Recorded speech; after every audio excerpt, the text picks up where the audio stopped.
searches. I found a cheetah quite late in the evening. Sometimes the male cheetahs will stay active quite a long time into the night, and so I was following him. It went past dark. It was about 7, 8 o'clock in the evening. He was walking straight up the road, straight towards Masai village, and I thought this was going to be fantastic. I was going to see how close cheetahs would get to Masai villages, and suddenly he went leaping off the road onto the road, set 4 lions. I then carried on following them instead, and they went almost within sight of the village. The village was just over the next hill. Lions will even break into Masai villages in an attempt to reach the cattle inside. The Masai mounted a fence, but it's dangerous. The balance of power has switched. The nocturnal hunters are in their element.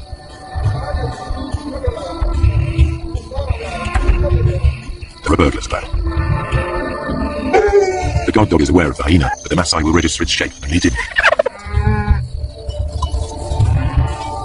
The men must rely on tracks to point them in the right direction.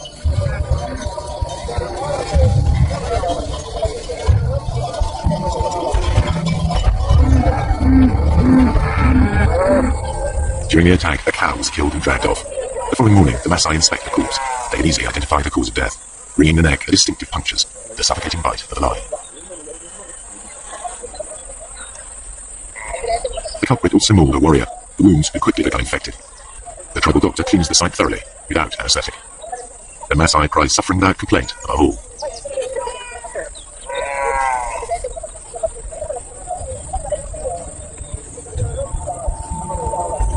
The lion's assault will trigger a deadly surge.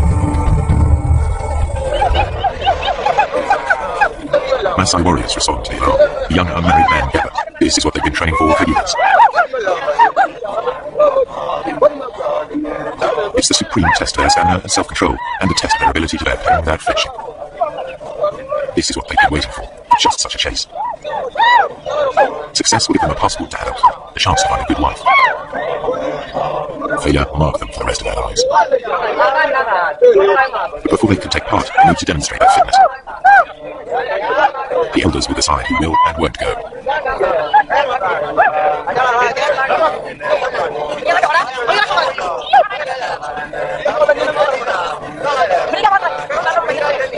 The warrior group arrives at the settlement where the cow is taken.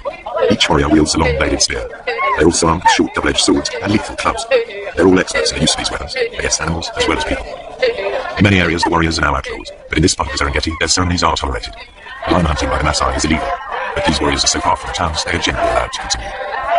A day of ritual begins with chanting and dancing to hypnotic rhythms. Warriors demonstrate their strength and agility by leaping.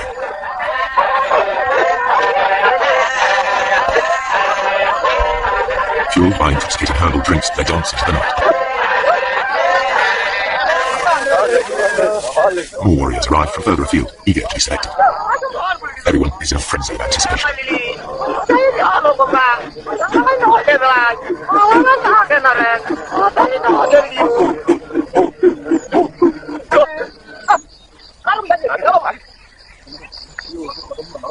Oyelembikas, a village elder, addresses the warriors. He sobers them by reminding them of the dangers ahead. He tells them to work together, to trust each other, and to return safely. Then he urges them to enjoy the party. It could be their last.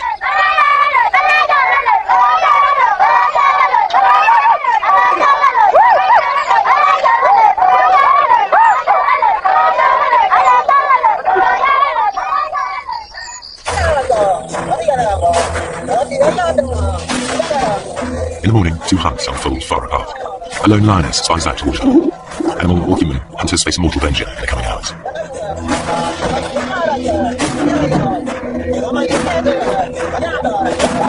For lions, daytime hunts are the most difficult.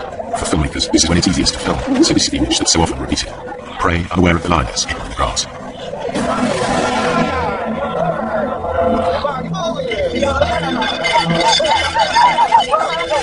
The hunters head for the place where a lioness was seen recently, the one they believe killed the cow.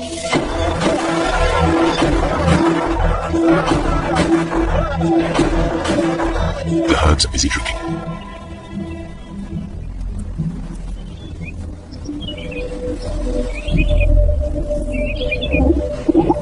Zebras have keen sight. Their bulging eyes give a wide-angle view of danger. Lions hate and fear Masai. The bells around the warriors' ankles make it clear to any lions they're coming. The lions on Masai land will always hide in deep cover. The warriors must flush these out to the open. Then they have a chance to tire it out before they come in with their spears. The lioness edges closer.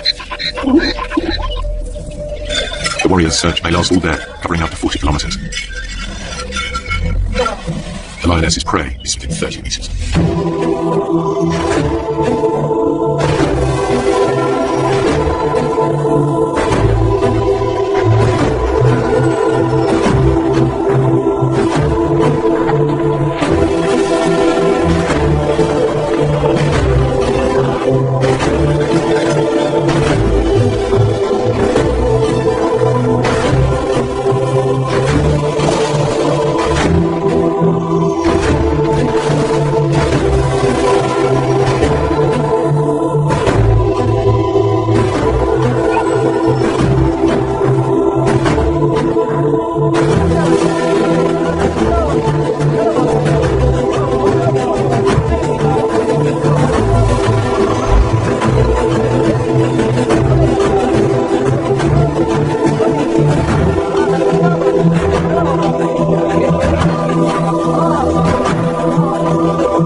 They think it's all over.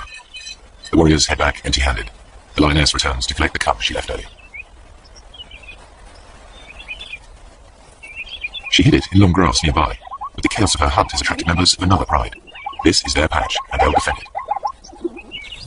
The mother calls to the youngster. Two other lionesses reach the cub first. They won't tolerate another female's offspring. They're eliminated.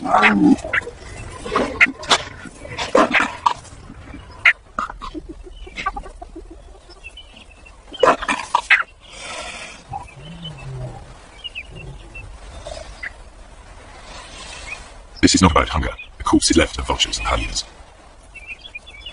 The mother's life too is under threat. She's no relation. The pride will kill her, she says.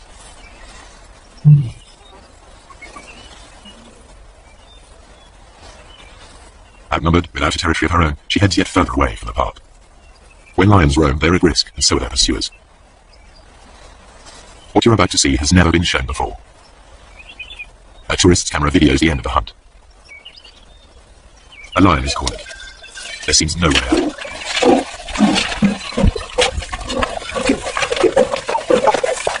A warrior throws a spear.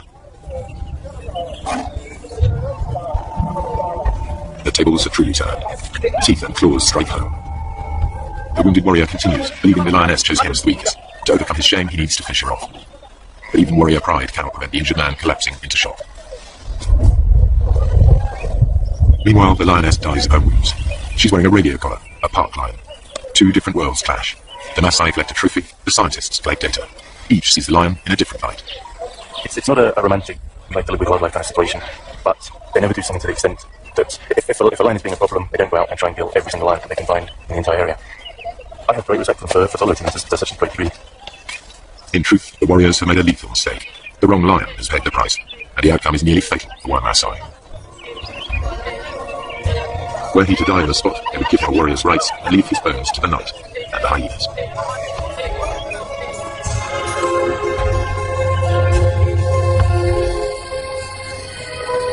Night is the time of the four-footed hunters.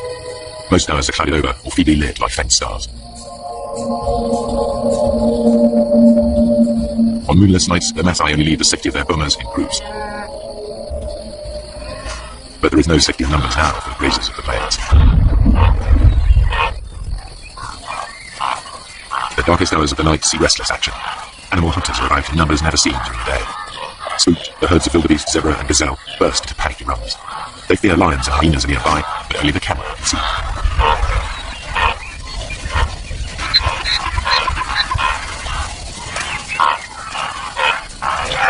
Not only the zebra are uneasy, a clan of hyenas is also on edge.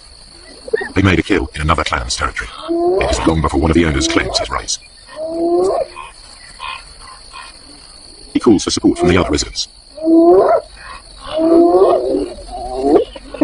His clan bustles in to drive the invaders away. They bolt the meat while they can.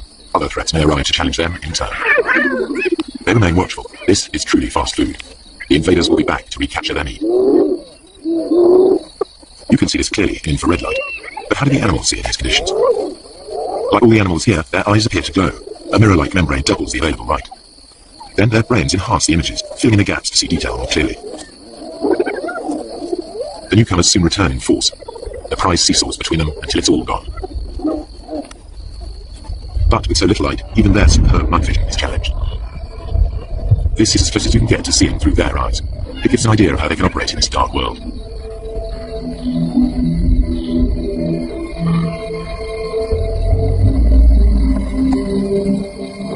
The lions and hyenas continue their battles, as if unhindered by the darkness.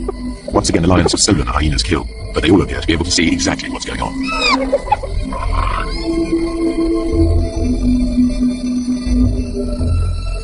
And when the lions go hunting, they do so just as they are. They wander off in the general direction of the sound of herds of animals. To the lions, the herds are almost invisible at any distance, just dull grey smears. But they can locate the grazers easily by sounds and smell.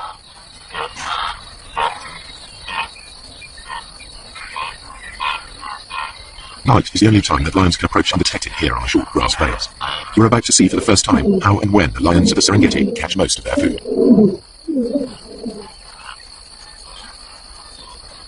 Tommy dips his head to see whether or not he can see danger silhouetted against the sky. The circling line is almost invisible. Bathed in infrared light, it stands out. Another Tommy can hear something. And is off.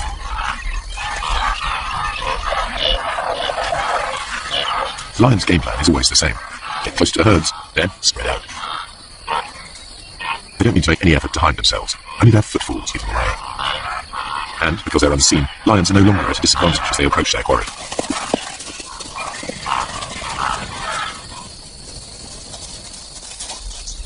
Two young males take a smaller zebra with ease.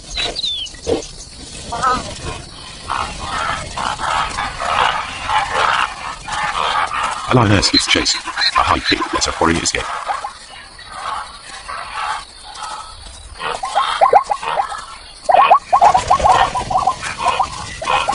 Soon, two lions bring down a fine stallion. Saber-sharp teeth and meat-hook claws bury themselves into 300 kilos of struggle.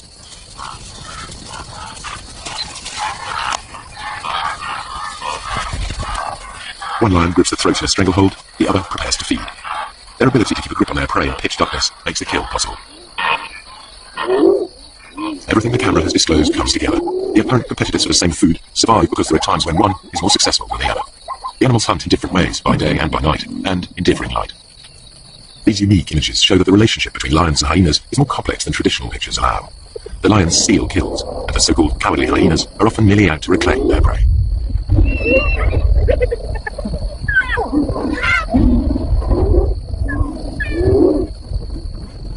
Don't say you've never seen a brave hyena. A thieving male lion is forced to take them on. The hyenas persist even though a single blow could be fatal. Its frequent nighttime behaviour has never been recorded before. There's much more going on in the dark than people have realised, and there must be many more secrets still to be revealed.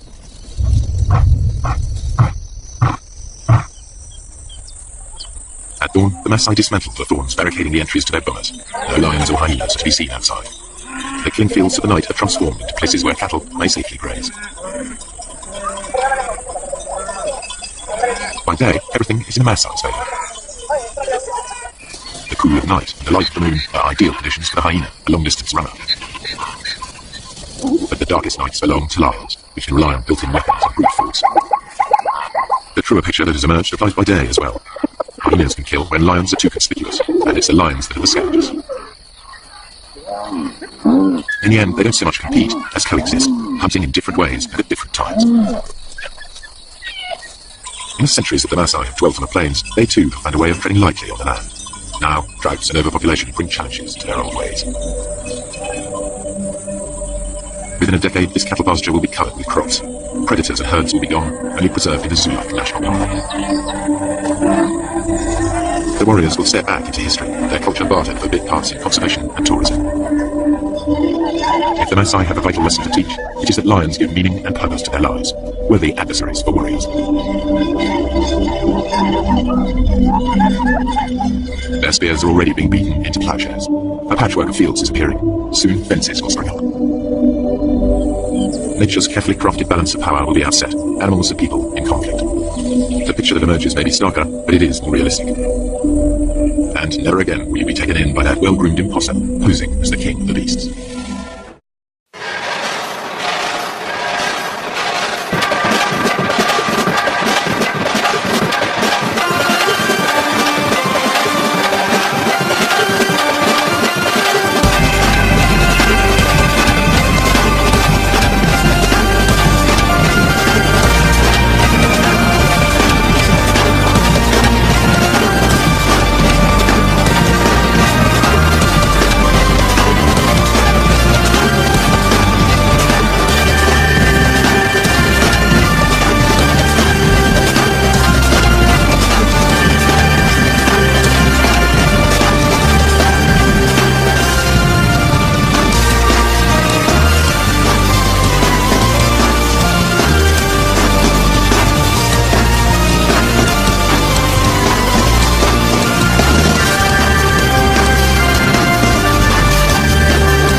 This is an ideal setting for an ambush, a common hunting strategy for lions. But it tends to be a warm weather sport. In the dry season, there's little moisture in the vegetation. Grazing animals must come down often to drink. Lions know this. 3 females enter the waterhole zone. 2 grown adults and 1 young lioness, a novice. They're part of a pack that split off from the Mountain Pride, a hungry splinter group having a go at hunting on their own. Related lionesses form the core of any pride. They are the expert hunters. The secrets of their trade are passed down to the female cubs. This morning, the other pride members are sleeping in. Their alarm clock will be the sound of a kill. If the trio is successful.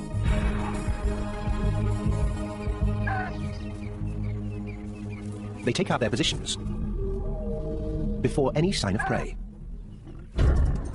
Lioness number 1 is equidistant to numbers 2 and 3, about 65 meters apart. None of them is stationed more than 45 meters from the waterhole. This triangle formation means only one thing: the ambush. They surround the waterhole while leaving enough room for prey to enter.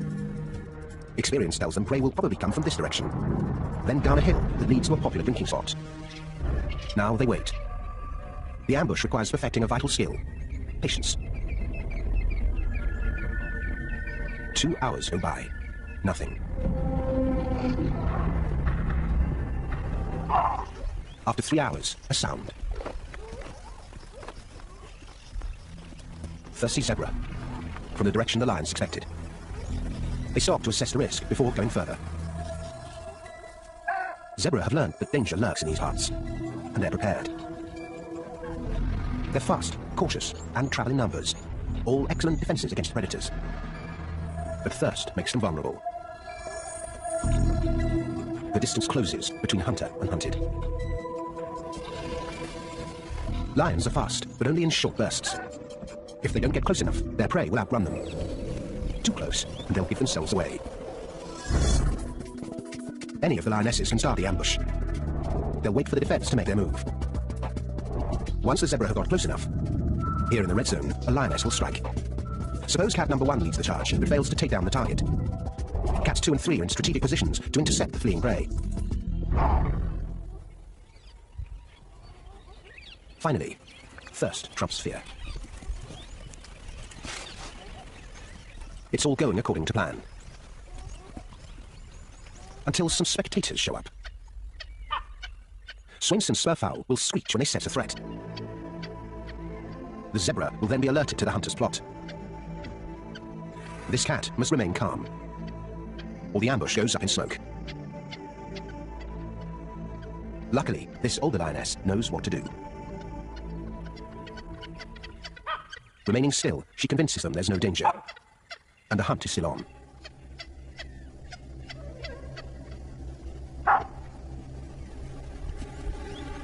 Now success relies on the last stage. The timing of the charge. How do you know when it's right? No one can say for sure. It takes that unknown, unquantifiable factor. Experience.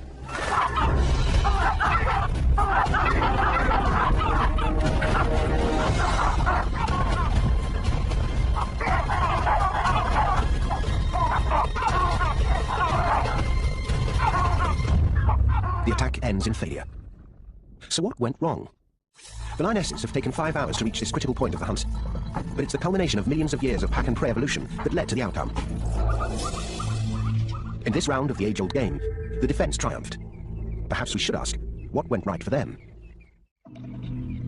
Many prey species have evolved to live in herds, and there are many benefits. Safety in numbers, for one.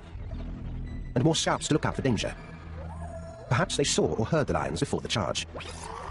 But looking back, we see the trio flawlessly getting into position. Quiet, stealthy walking, and artful camouflage. Perhaps the zebra picked up an alarm call from another species. Not the spurfowl. Here the lioness's passive concealment preempted detection. But she couldn't do anything about another spectator. Like birds, baboons send out alarm signals when predators are in the vicinity. But the zebra didn't seem to react to their distant call. What is clear, if you look closely, is a problem with the charge. It seems the timing was off. The culprit? The rookie. As with many youngsters, she lacked patience. The ambush might have worked if the lioness waited for the zebra to move into the ideal position for the net to close. The retreating herd would have been cut off by the waterhole and blocked by the other hunters. But the inexperienced cat jumped the gun and scared the zebra back up the hill and away. The downside of hunting in a pack is that you're only as good as your weakest link.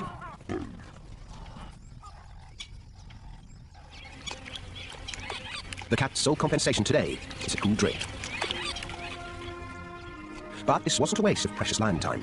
It's excellent training for the youngster, and therefore the entire pride. There's nothing like learning from losing. Even with the inevitable defeats, lions seem to understand that the benefits of pack hunting outweigh the drawbacks. On average, the group hunt has a 1 in 3 chance of capturing and killing prey, compared to the lone hunt's 1 in 5. But there are advantages to going it alone. A single cat can more easily stalk unnoticed. This lioness is a very experienced hunter. Surprise is her special weapon. She's good at sneaking up close to her prey, an important tactic not as easily achieved in a group.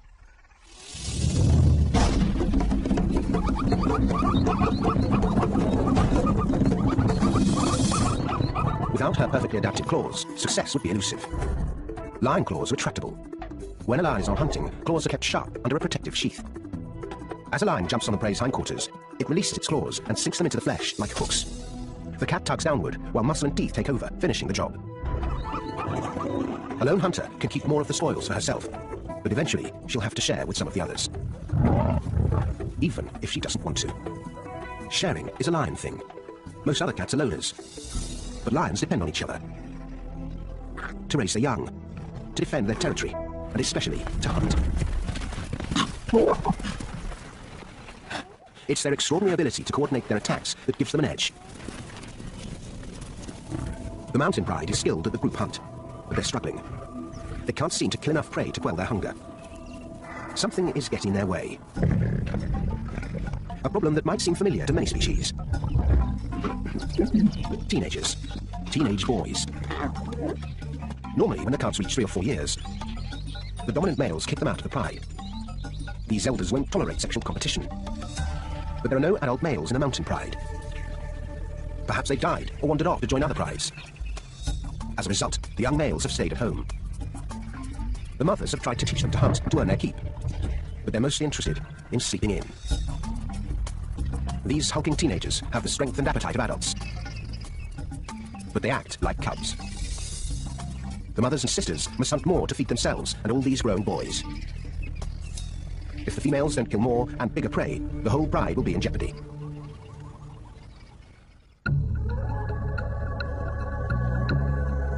As night sets in, the females pick up a mouth-watering scent. Impala. For a lion, an antelope like an impala is not a lavish meal, just daily grub. But this doesn't make the hunt any easier. Impala use a kind of advanced warning system known as the flight zone. As soon as a potential threat crosses a perceived boundary, the animals know to run. The alarm system provides a head start. An impala knows it can outrun a lion if it takes off as soon as the alarm is triggered.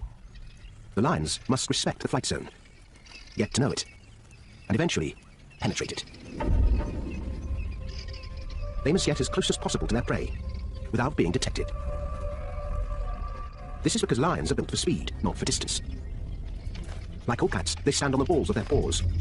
This allows them to dig their toes in, bend their feet, and propel themselves forward, giving them a flying start. Their muscles snap into action. Made for the sprint, lion muscles extend over the entire length of the leg.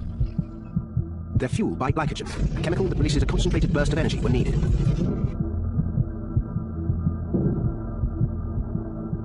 But it is short-lived.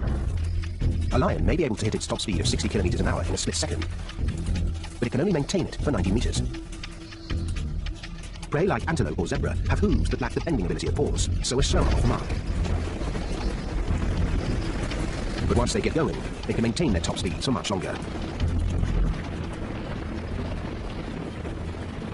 Some antelope can reach 80 kilometers an hour and leap 9 meters in a single bounce, 3 meters high. These leaps aren't only useful for the fast getaway, they may be an example of what biologists call pursuit deterrence. They leap around before an attack, as if saying, "I'm too nimble for you, so don't even bother."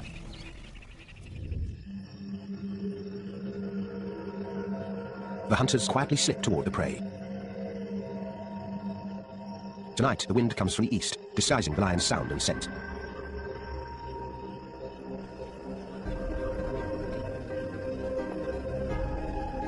They fan out into the darkness, forming a line from one angle. They're foregoing the ambush option. Lying in wait is useless, since their prey is already in place. Instead, the cats decide to go for another strategy. 5 cats will form a line, staying within eye contact of each other. They'll want to get close enough for the collective sprint, while remaining outside the flight zone. If the outer lines cover the wings, while the inner ones cover the center, their chances of catching impala will increase. The lionesses on the wings should start the charge. Some impala will leap away, but others might run towards the middle, where they can be intercepted.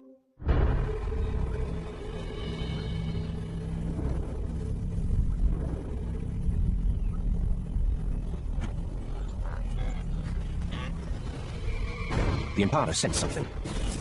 They start to jump. But it's just a hippo, another vegetarian fumbling in the night. Again, a noise. Just another herbivore. The hunters turn this distraction into an opportunity.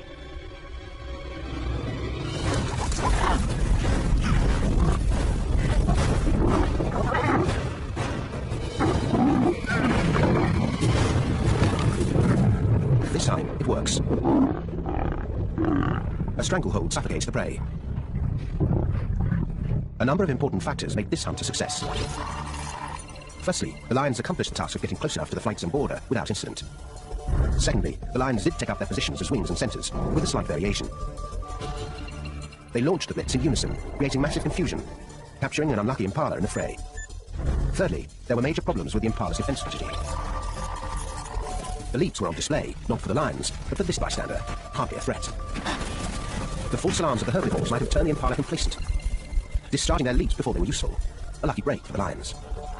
Why didn't the impala detect the real threat in advance? The lions moved into the wind, concealing their sound and smell, allowing them to close in on their prey before the attack. All these variables created the perfect storm of events, empowering the lions to make a killing. As in any battle, the outcome is determined by strategy, skill, and a little luck. Tonight, the female hunters are rewarded for pulling off their plan. But the victors will not be left in peace. Now that the mothers have done all the hard work, the 8 young males show up, proving they too have a worthy skill. Stealing. They leave nothing for the lionesses. But even among the freeloaders, there is little to go around. One impala weighs about 60 kilograms, so would barely satisfy a couple of lions in one sitting. For us, this would be like a large family sharing one sandwich for dinner. Desperate for a meal to feed the whole pride, they'll have to take extreme measures. Next time, the hunters will attempt to take down the ultimate prize, the tallest animal in the world. Most lions would attempt to pick on someone closer to their own size.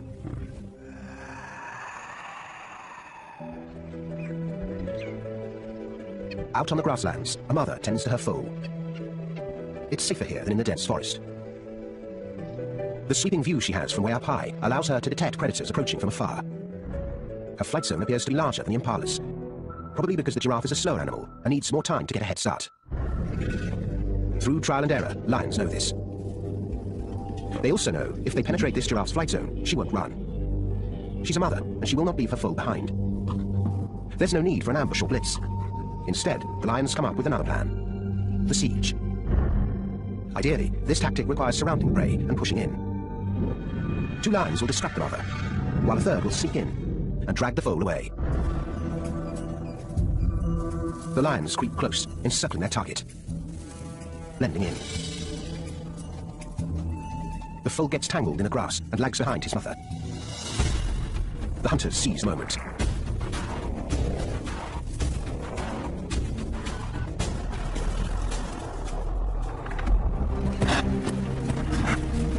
The lions pull off the first phase of the strategy. But now they'll have to contend with the mother's fury. They pause and reset their positions. The foal is injured. Suddenly, a fourth cat barrels in, distracting the mother. Without her, the foal is defenseless.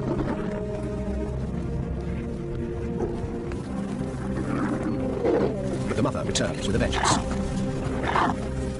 Suddenly, the tables are turned.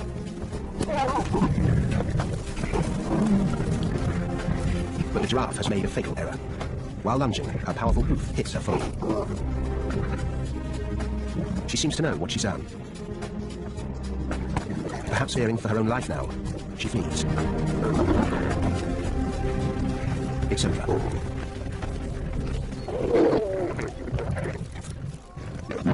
In the end, the siege worked, with a couple of surprises that tipped the scales in the lion's favor. First, the fourth cat entering the scene successfully redirected the mother, letting the others sneak in. Second, the lions got lucky with the mother's terrible mistake. The law of unintended consequences has been good to the lions. But a large lion family needs much more protein than the foal can provide. The mountain pride is hungry. They have no choice but to risk a more dangerous mission: a full-grown giraffe.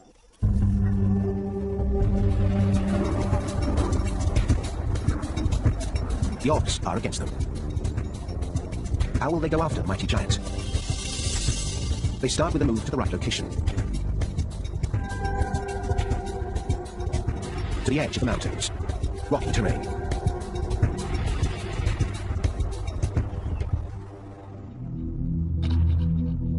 Here, the male giraffe feed off the thick acacia trees.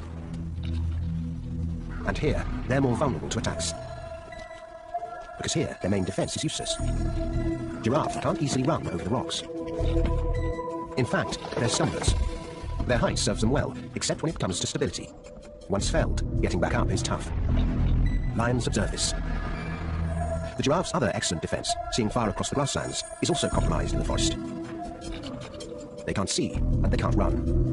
Like the zebra risking their lives for a sip of water, the giraffe must sometimes trade safety for a meal. The pride enters the male giraffe territory, gearing up for the challenge. But a curious sight stops them in their tracks.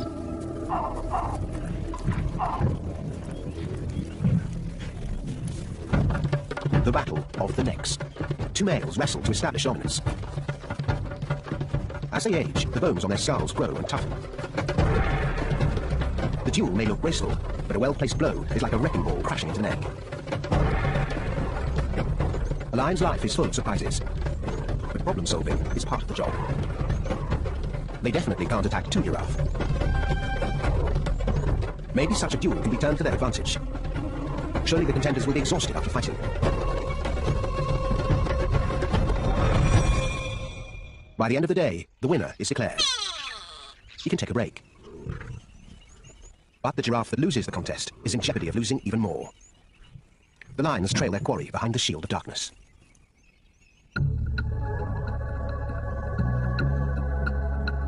The mountain pride calls in more troops. 6 females join forces tonight. Their chances are slim, but they use the night to their advantage. Giraffe struggle to see lions in the darkness. But lion eyes are perfectly adapted to nocturnal hunting. Millions of rods in the retina enhance their ability to detect shapes in low light conditions. A layer in the back of the eyeball works like a mirror. It bounces light back through the retina, making objects appear brighter. It's also responsible for the eerie glow in their eyes. The mountain pride picks up a scent in the maze of the forest. It leads them to this silent giant. As with the female giraffe, an ambush or blitz is unnecessary. Instead, they'll deploy their siege strategy. First, the lions must herd the giraffe out of the trees and into a small clearing, giving them room to work. The pack will encircle him to within a meter of his hooves. At least 3 must distract the giraffe, while 1 jumps on his back. Then the entire team will whistle him down. The giraffe has only one option: to fight. The lions attempt to flush him out of the trees.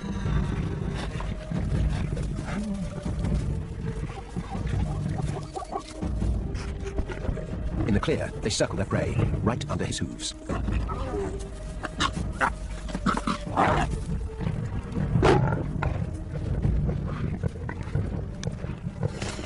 The giraffe's back kick is its most lethal, like a fast-swinging sledgehammer. But lions have learned to weave in and out of the legs to avoid the hoof punch. The front kick is also powerful, but more of a swat than a slug. Suddenly, one cat makes the leap. But another takes a kick in the face. The defense holds its own. The cats are weary. The combatants are locked in an uneasy truce. A decision to call it quits is looming. Until a surprise. Reinforcements for the mountain pride arrive. It's the young males, the ones who have hardly ever worked for their food. The extra troops break the deadlock. In the darkness, the battle ends.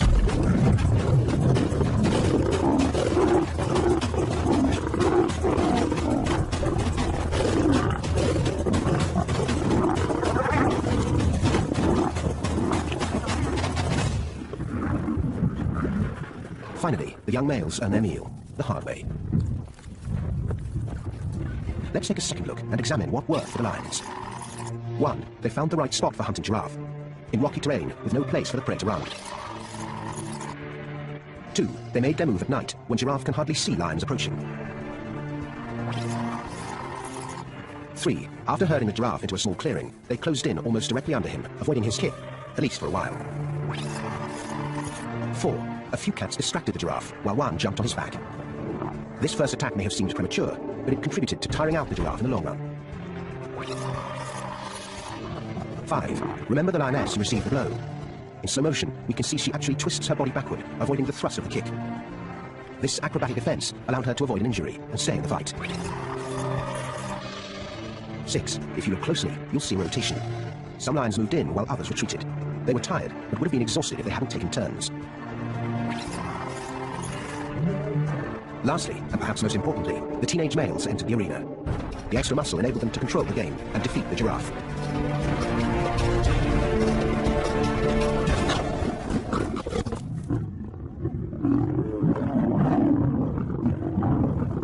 At last, there's enough food to satisfy the entire mountain pride.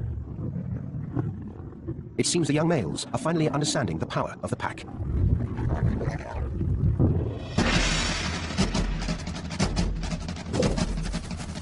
This death, this meal, did not happen merely by chance.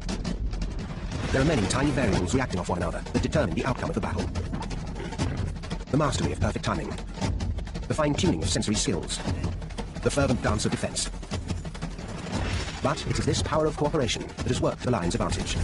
The mountain pride has learned to take down the tallest animal in the world by pooling their expertise into team tactics. A smart move in the ever-changing duel of life and death, played out on the battlefield of the wild.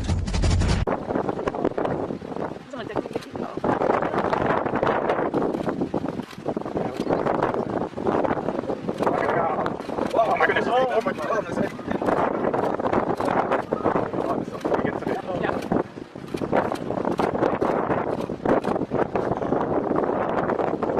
We get blood on his leg. Yeah, the blood's on the leg. The crocodile's got blood on its leg.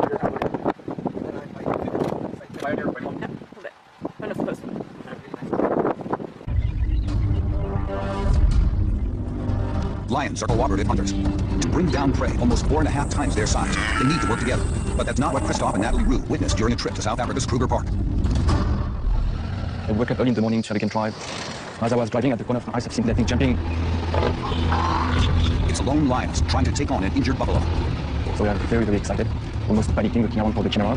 The buffalo makes one final charge, but it's too weak, and the lioness moves in for the kill. She started then eating his hind leg, so he couldn't walk any further. By wrestling a 680-kilogram buffalo, this lioness might have bitten off a little more than she can chew.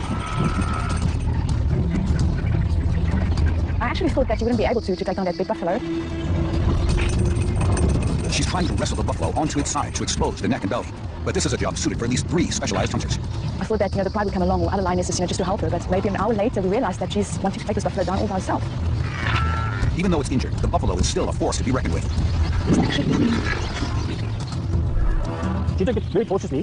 She was never anywhere near the head of the buffalo or the neck, always trying to bring it down from the back, exhaust it, pull it down. The end is in sight. And then...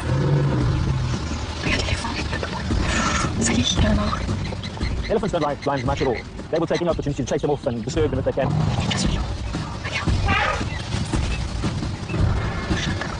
The drama isn't over yet.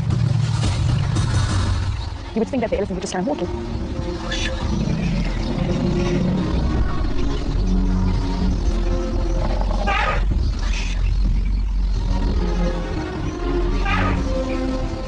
We knew that we would see this kind of thing on you once in the last time, and that we were just right there at the right moment. The buffalo now has a shot at survival, proving that no gesture is too small to make a huge difference.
kind of cheated quite late in the evening. Sometimes the male cheetahs will stay active quite a long time into the night, and so I was following him. It went past dark. It was about 7, 8 o'clock in the evening. He was walking straight up the road, straight towards Masai village, and I thought this was going to be fantastic. I was going to see how close cheetahs would get to Masai villages, and suddenly he went leaping off the road onto the road, set 4 lions. I then carried on following them instead, and they went almost within sight of the village. The village was just over the next hill. Lions will even break into Maasai villages in an attempt to reach the cattle inside. The Maasai mounted a fence, but it's dangerous. The balance of power has switched. The nocturnal hunters are in their element.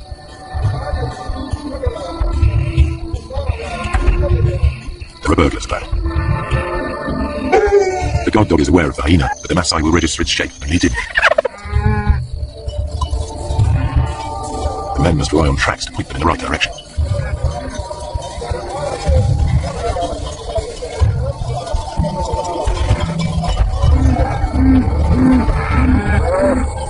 During the attack, a cow was killed and dragged off. The following morning, the Maasai inspect the corpse. They can easily identify the cause of death. Ringing the neck are distinctive punctures, the suffocating bite of the lion. The culprit also mauled a warrior. The wounds would quickly become infected. The tribal doctor cleans the site thoroughly, without anesthetic. The Maasai cries suffering without complaint of a hole.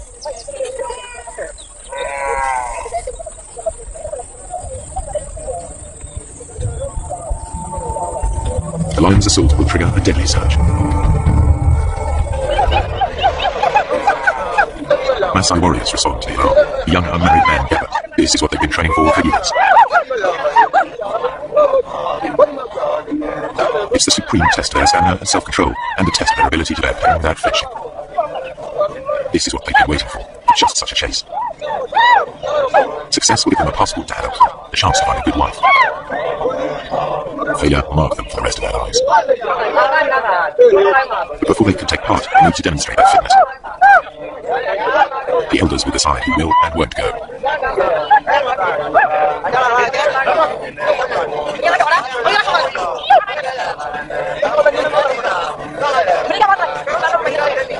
The warrior group arrives at the settlement where the cow is taken. Each warrior wields a long-bladed spear. They're also armed with short double-edged swords and lethal clubs. They're all experts in the use of these weapons, against animals as well as people. In many areas, the warriors are now outlaws, but in this part of the Serengeti, their ceremonies are tolerated. Lion hunting by the Maasai is illegal, but these warriors are so far from the towns, they are generally allowed to continue. A day of ritual begins with chanting and dancing to hypnotic rhythms. Warriors demonstrate their strength and agility by leaping.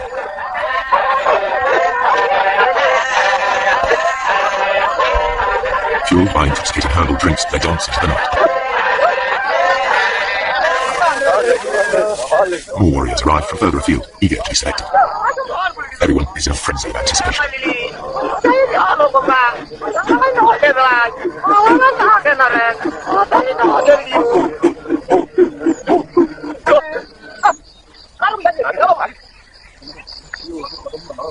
Oyelembikas, a village elder, addresses the warriors.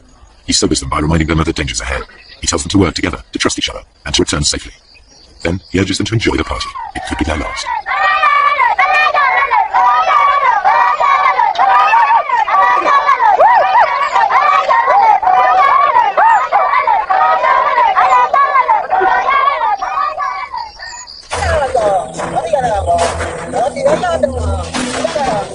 In the morning, 2 hunts unfold far apart.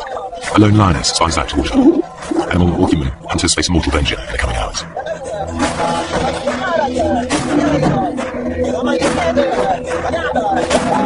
For lions, daytime hunts are the most difficult. For filmmakers, this is when it's easiest to film, so this is the image that's so often repeated. Prey unaware of the lioness hidden in the grass.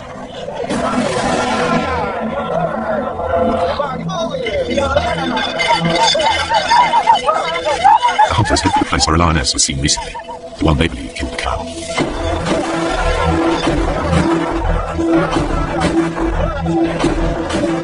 The herds are busy drinking.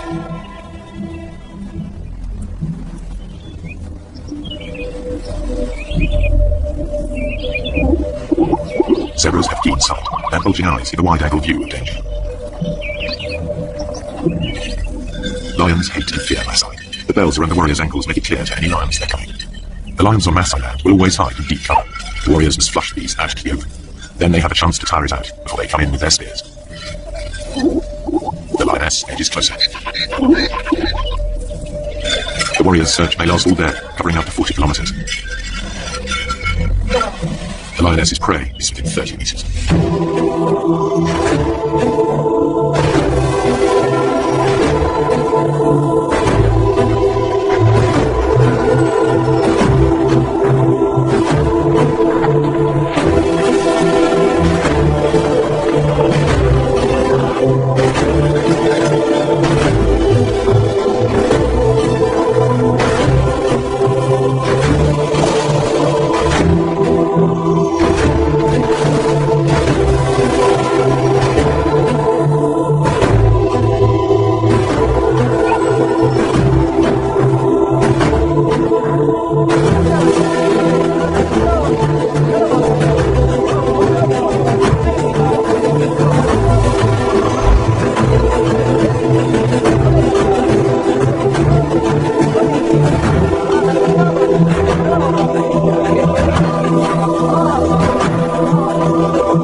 They think it's all over.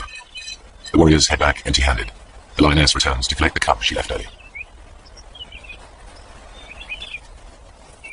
She hid it in long grass nearby, but the chaos of her hunt has attracted members of another pride. This is their patch, and they'll defend it. The mother calls to the youngster. 2 other lionesses reach the cub first. They won't tolerate another female's offspring. They're eliminated.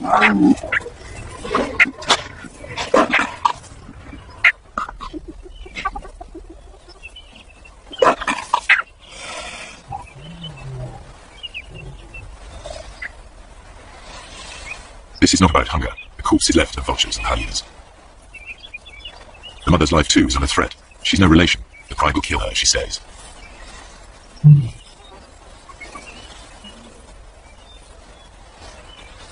Outnumbered, without a territory of her own, she heads yet further away from the park.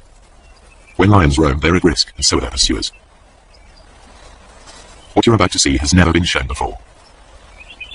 A tourist's camera videos the end of the hunt. A lion is cornered. There seems no way out.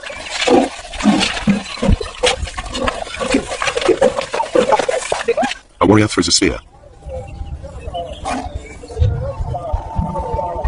The tables are truly turned. Teeth and claws strike home.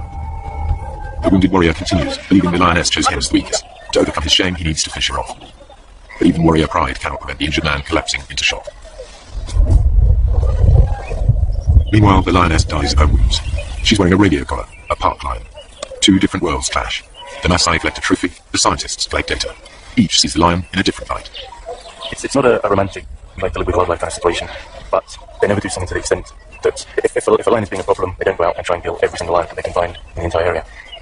I have great respect for them for tolerating this to such a great degree. In truth, the warriors have made a lethal mistake. The wrong lion has paid the price, and the outcome is nearly fatal for one Maasai. Were he to die on the spot, they would give our warriors' rights and leave his bones to the night and the hyenas.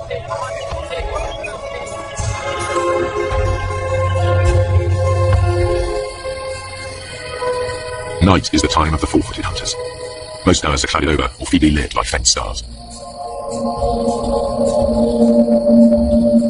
On moonless nights, the Maasai only leave the safety of their bomas in groups. But there is no safety in numbers now for the grazers of the plains. The darkest hours of the night see restless action. Animal hunters arrive in numbers never seen during the day.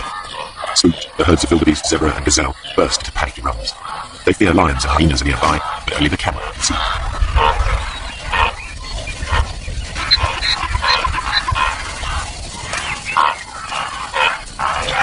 Not only the zebra are uneasy, a clan of hyenas is also on edge.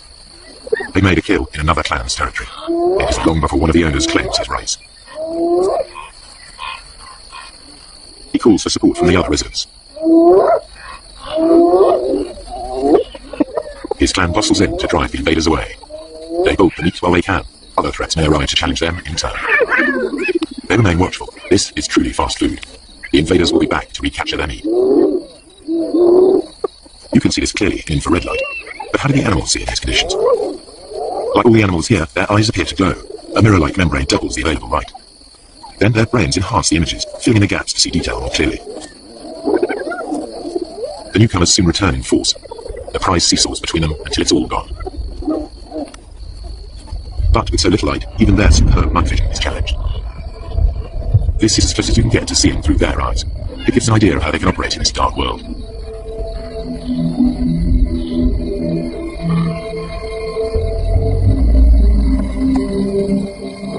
The lions and hyenas continue their battles, as if unhindered by the darkness.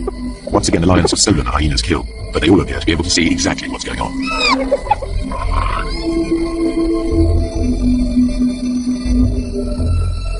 And when the lions go hunting, they do so just as they are.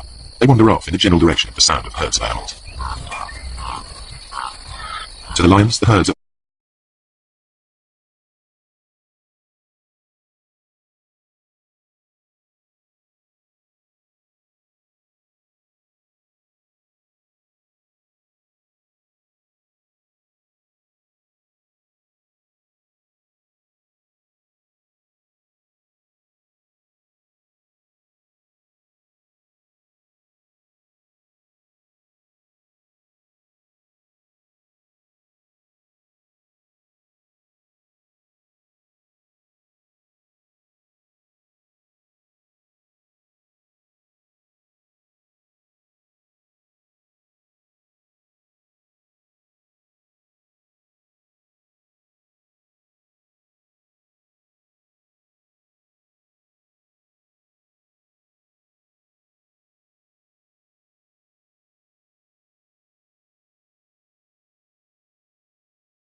Almost invisible at any distance, just dull grey smears. But they can locate the grazers easily by sounds and smell.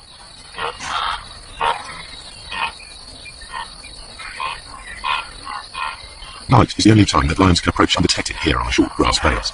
You are about to see for the first time how and when the lions of the Serengeti catch most of their food.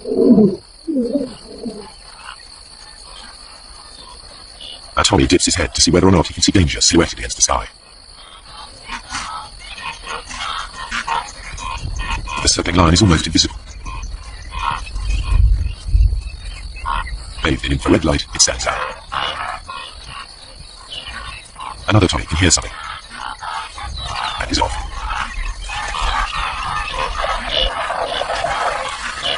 The lion's game plan is always the same. Get close to the herds, then spread out. They don't need to make any effort to hide themselves, only their footfalls give them away. And, because they're unseen, lions are no longer at a disadvantage as they approach their quarry.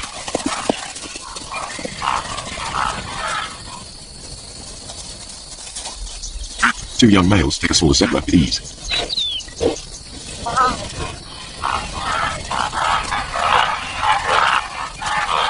A lioness gives chase. A high kick lets her quarry escape.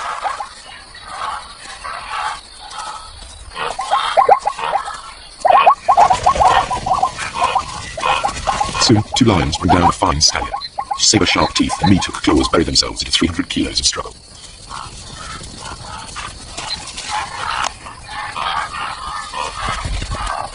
One lion grips the throat in a stranglehold, the other prepares to feed. Their ability to keep a grip on their prey in pitch darkness makes the kill possible.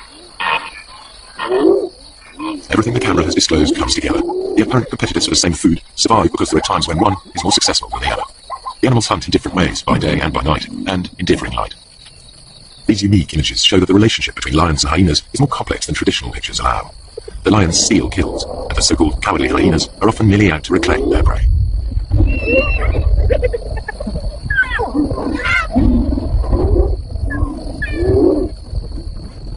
Don't say you've never seen a brave hyena. A thieving male lion is forced to take them on. The hyenas persist even though a single blow could be fatal. Its frequent nighttime behaviour has never been recorded before. There's much more going on in the dark than people have realised, and there must be many more secrets still to be revealed.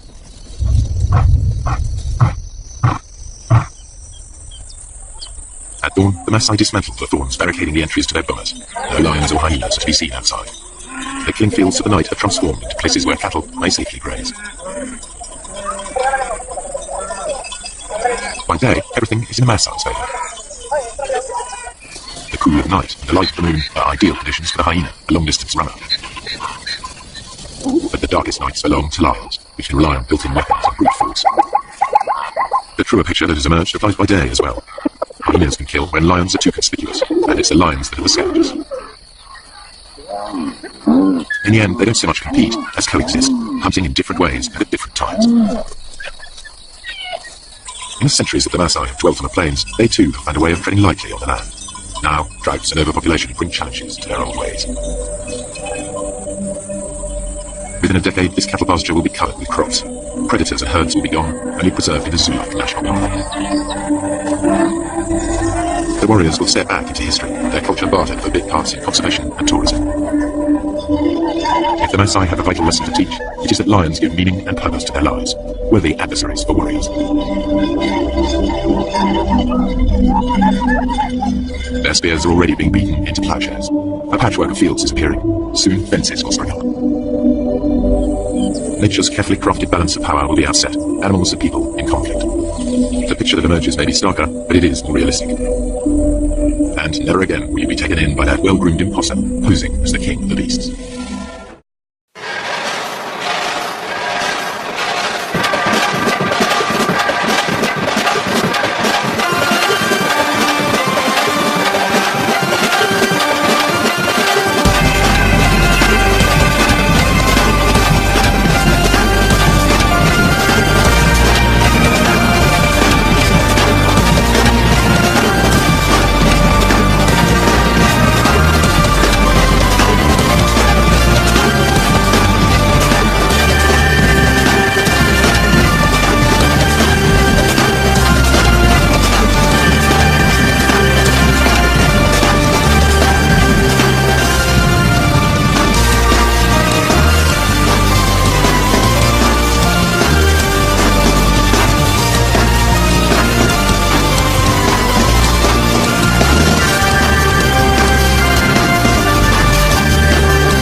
Not only the zebra are uneasy, a clan of hyenas is also on edge. They made a kill in another clan's territory.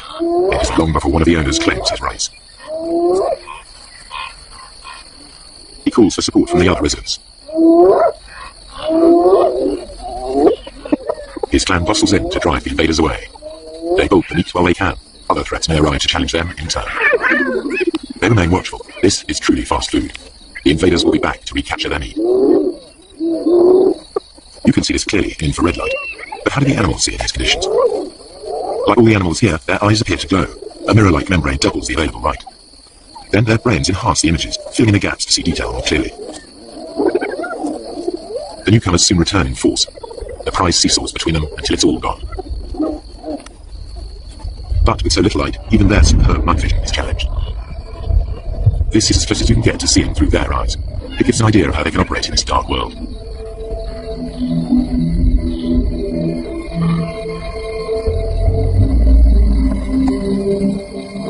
The lions and hyenas continue their battles, as if unhindered by the darkness. Once again the lions have stolen the hyena's kill, but they all appear to be able to see exactly what's going on.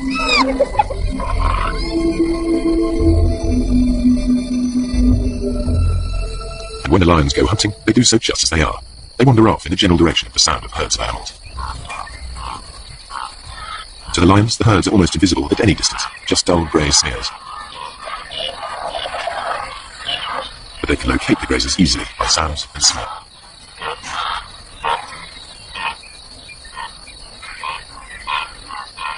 Night is the only time that lions can approach undetected here on the short grass plains. You are about to see for the first time how and when the lions of the Serengeti catch most of their food.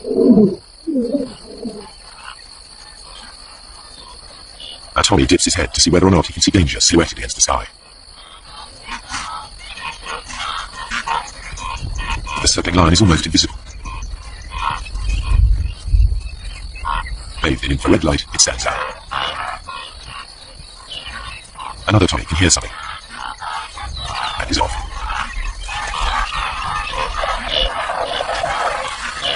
The lion's game plan is always the same.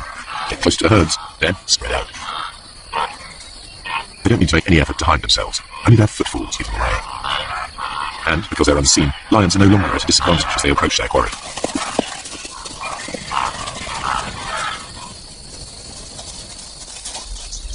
Two young males take a smaller zebra with ease.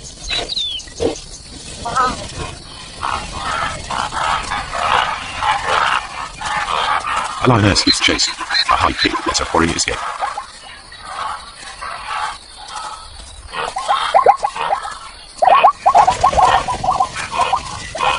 Soon.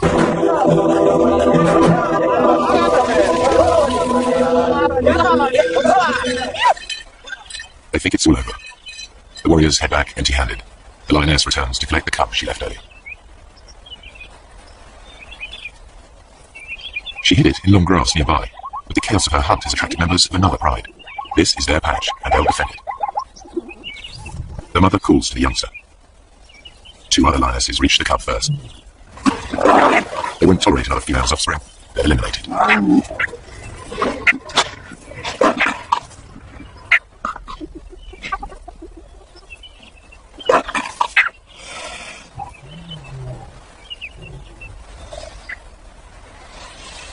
This is not about hunger. The corpse is left of vultures and hyenas. The mother's life too is under threat. She's no relation. The pride will kill her, she says.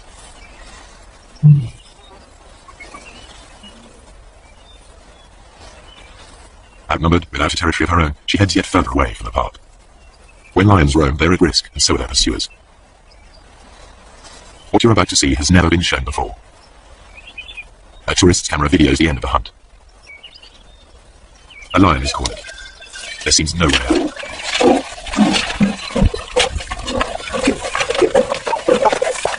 A warrior throws a spear. The tables are truly turned. Teeth and claws strike home. The wounded warrior continues, believing the lioness chose him as the weakest. To overcome his shame, he needs to finish her off. But even warrior pride cannot prevent the injured man collapsing into shock. Meanwhile, the lioness dies of her wounds. She's wearing a radio collar, a park lion. 2 different worlds clash. The Maasai collect a trophy, the scientists collect data. Each sees the lion in a different light. It's not a romantic, like the live with wildlife kind of situation, but they never do something to the extent that if a lion is being a problem, they don't go out and try and kill every single lion that they can find in the entire area. I have great respect for them for tolerating this to such a great degree. In truth, the warriors have made a lethal mistake. The wrong lion has paid the price, and the outcome is nearly fatal for one Maasai. Were he to die on the spot, they would give him a warrior's rights and leave his bones to the night and the hyenas.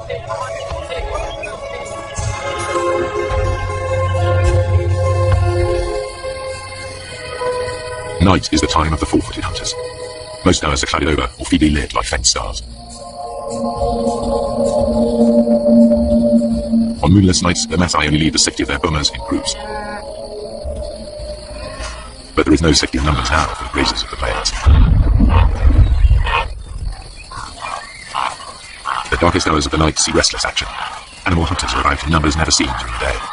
Spooked, the herds of wildebeest, zebra and gazelle burst into panicky runs. They fear lions and hyenas are nearby, but only the camera can see.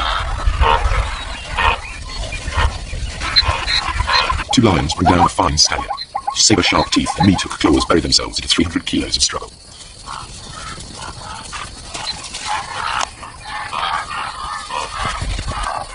One lion grips the throat in a stranglehold, the other prepares to feed. Their ability to keep a grip on their prey in pitch darkness makes the kill possible. Everything the camera has disclosed comes together. The apparent competitors for the same food survive because there are times when one is more successful than the other. The animals hunt in different ways, by day and by night, and in differing light. These unique images show that the relationship between lions and hyenas is more complex than traditional pictures allow. The lions steal kills, and the so-called cowardly hyenas are often merely out to reclaim their prey.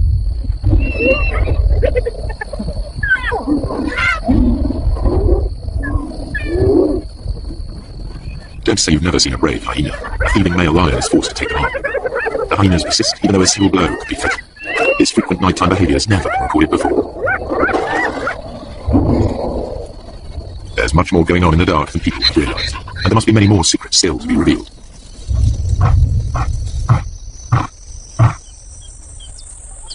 At dawn, the Maasai dismantled the thorns barricading the entries to their bomas. No lions or hyenas are to be seen outside. The killing fields of the night are transformed into places where cattle may safely graze. By day, everything is in the Maasai's favour. The cool of night and the light of the moon are ideal conditions for the hyena, a long-distance runner.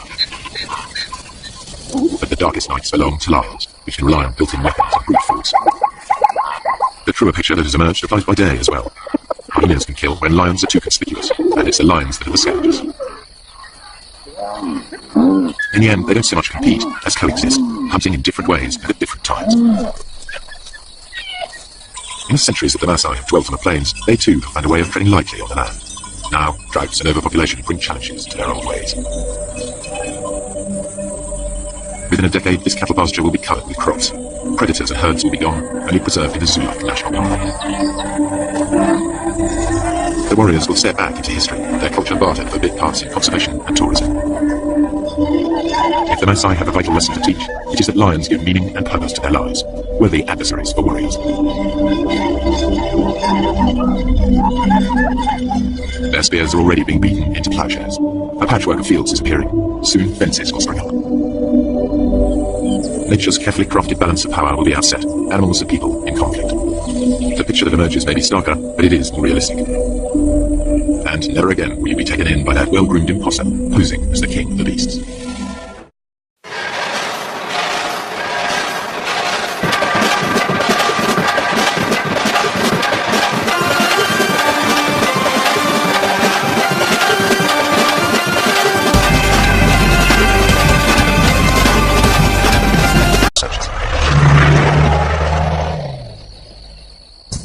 I found him cheated quite late in the evening. Sometimes the male cheetahs will stay active quite a long time into the night, and so I was following him. It went past dark. It was about 7, 8 o'clock in the evening. He was walking straight up the road, straight towards Maasai village, and I thought this was going to be fantastic. I was going to see how close cheetahs would get to Maasai villages, and suddenly he went leaping off the road, onto the road, set 4 lions.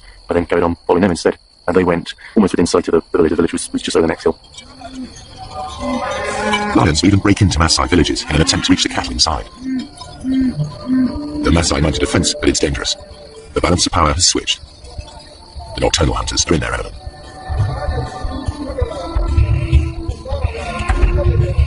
There are burglars about. The guard dog is aware of the hyena, but the Maasai will register its shape and lead in. The men must rely on tracks to point them in the right direction.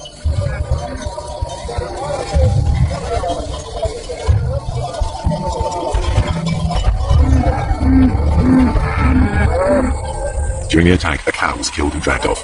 The following morning, the Maasai inspect the corpse. They can easily identify the cause of death. Wringing the neck are distinctive punctures, the suffocating bite of the lion.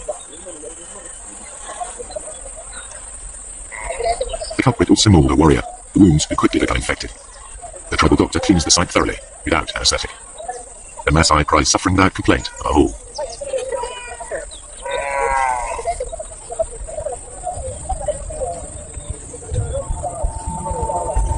The lion's assault will trigger a deadly surge.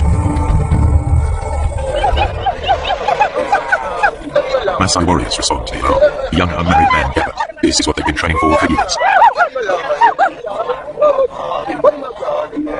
It's the supreme test of their stamina and self-control, and the test of their ability to bear pain without flinching. This is what they've been waiting for, just such a chase. Success will give them a passport to adulthood, the chance to find a good wife. Failure will mark them for the rest of their lives. But before they can take part, they need to demonstrate their fitness. The elders will decide who will and won't go.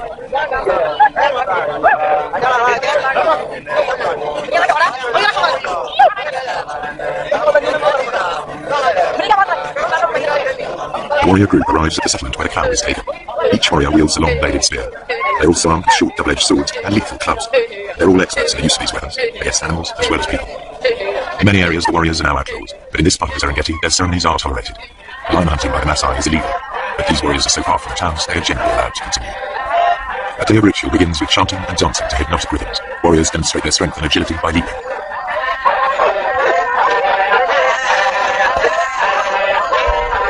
Fueled by intoxicating herbal drinks, they dance into the night. More warriors arrive from further afield, eager to be selected. Everyone is in a frenzy of anticipation.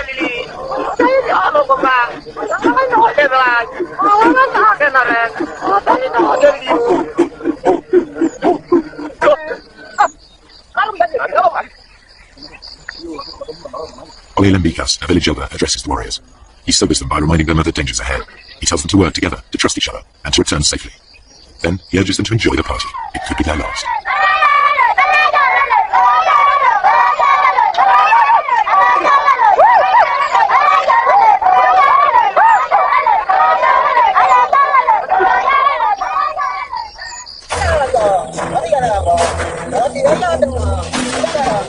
In the morning, 2 hunts unfold far apart. A lone lioness spies out towards them. Animal or human, hunters face mortal danger in the coming hours.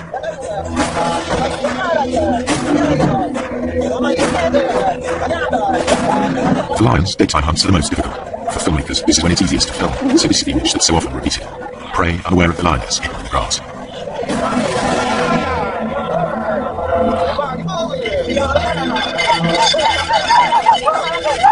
hunters head for the place where a lioness was seen recently, the one they believe killed the cow.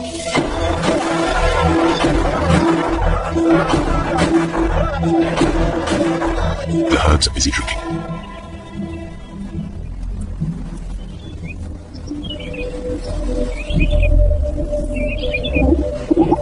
Zebras have keen sight. Their bulging eyes give a wide-angle view of danger. Lions hate and fear Maasai. The bells around the warriors' ankles make it clear to any lions they're coming. The lions on Maasai land will always hide in deep cover. The warriors must flush the beast out to the open.